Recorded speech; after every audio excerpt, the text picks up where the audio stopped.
তো চলো মামে মিলে আজ কোথায় যাচ্ছি আপনাদের সবার সাথে অল্প শেয়ার করব। আর অনেকটাই গরম পড়েছে, তো তাই ছাতা হাতে নিয়েই বেরিয়েছিলাম। তো হেঁটে হেঁটে অনেকটাই দূরে চলে এসেছি, গাড়ির জন্য অপেক্ষা করছি। রাধে রাধে প্রিয় বন্ধুরা, সবাই কেমন আছো? আশা করেছি সবাই অনেক ভালো আছো এবং আমিও অনেক ভালো আছি রাধারানীর কৃপায়। তো আজ আমরা কিসের জন্য বেরিয়েছি আপনাদের সবার সাথে এই ভিডিওটা শেয়ার করব, অবশ্যই দেখবে।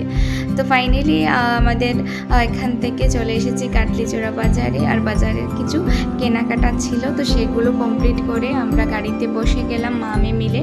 তো দেখতে পাবে গাড়িতে বসে আমরা যাচ্ছি হাইলাকান্দিতে। তো হাইলাকান্দিতে যাওয়ার এটাই কারণ হচ্ছে, যেহেতু আমাদের প্রিয় মানে আমার দিদির ছেলের ওর জন্মদিন।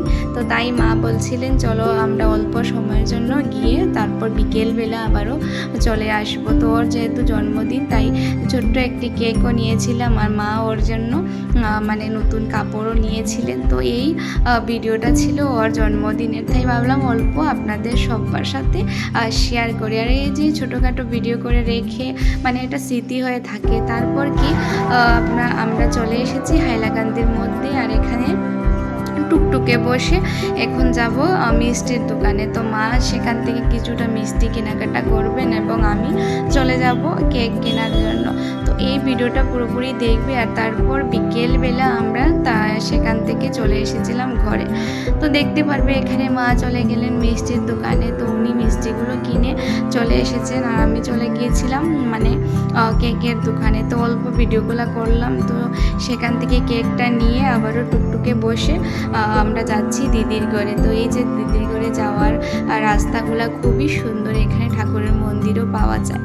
তারপর কি আমরা চলে এসেছি এই যে ওদের ঘরের গেটের সামনে। তো সেখানে খুবই খুশি, যেহেতু ছোট্ট সোনাকে আবারও দ্বিতীয়বারের মতোই দেখতে পারবো। তো এই যে ভিডিওগুলো করে রেখেছিলাম, তাই ভাবলাম আপনাদের সবার সাথে অল্প শেয়ার করি, এই যে খুশির মুহূর্তগুলো স্মৃতি হয়ে থেকে যায়। তারপর কি আমরা চলে এসেছি। তো এখন আমাদের দিদির ঘরে পৌঁছে গেলাম। তো দিদি সোনাকে কোলে নিয়েছিল। তারপর এক এক করে মা অনেক যা কিছু নিয়েছিলেন সেগুলো দিয়ে দিলেন। আর আমি সোনা পাখিকে পেয়ে তো অনেকটাই খুশি। তো এই যে আমাদের ছোট্ট লক্ষ্মী সোনা, তো ওকে কোলে নিয়েছি আর আদর করছিলাম, খুবই ভালো লাগে। আর এই মুহূর্তগুলো অনেক মানে স্পেশাল ছিল। আর ও ছোট্ট ছোট্ট হাত পাও দেখে তো ভীষণ ভালো লাগে, তাই না? তারপর কি চলে এসেছিলাম রান্নাঘরে। তো মিষ্টিগুলো খেয়ে দিয়ে তা আবারও বলছিলাম কি এখানে ওর মানে ডেকোরেশন অল্প করব, যেহেতু কেকটা কাটিং হবে আর আমরা আবারও ঘুরে আসব। তো দিদি মানে মিষ্টি ভাই ঘর থেকে বেলুন, তারপর এই যে হ্যাপি বার্থডে সাজানোর যা কিছু ছিল ও বের করে দিয়েছে। তো আমি এক এক করে অনেকগুলো বেলুন ফুলিয়েছি এবং মিষ্টি ভাইও আমার সাহায্য অনেকটাই করেছে।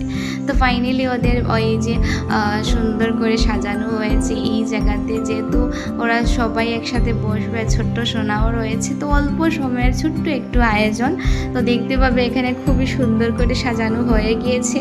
আর আমি তো ভীষণ খুশি ওর জন্য কিছু করতে পেরেছি। আর এই কেকটা নিয়েছিলাম দোকান থেকে। তো ও মানে চকলেট কেক মানে ভালোবাসে, তাই চকলেট কেকটা নিয়েছি। আর তারপর সবাই একসাথে বসেছে। তো আমি বললাম সবাইকে মানে ছবি তুলবো এবং মানে অনেক সুন্দর সুন্দর রিলসও বানিয়েছিলাম। ওর এই যে মুহূর্তগুলো মানে আমাদের কাছে স্মৃতি হয়ে থাকে। তারপর কি আমাদের প্রিয়ম সোনা বসে গেল ওর মানে কাকাতো বোনের সাথে। তো কেকটা কাটিং করলো। তো তারপর সবাইকে কেক দিয়েছিল। তো আমরা গেলাম ভাত খেতে। তো সেখানে ভাতটাও খেয়ে নিলাম, যেহেতু অনেকটাই সন্ধ্যা হয়ে গিয়েছিল। তো বেরিয়ে পড়বো। আর এই যে আজকের ওর জন্মদিনের পুরো ভিডিওটাই আপনাদের সবার সাথে অল্প শেয়ার করলাম। তো সবাই ভালো থাকবেন, সুস্থ থাকবেন।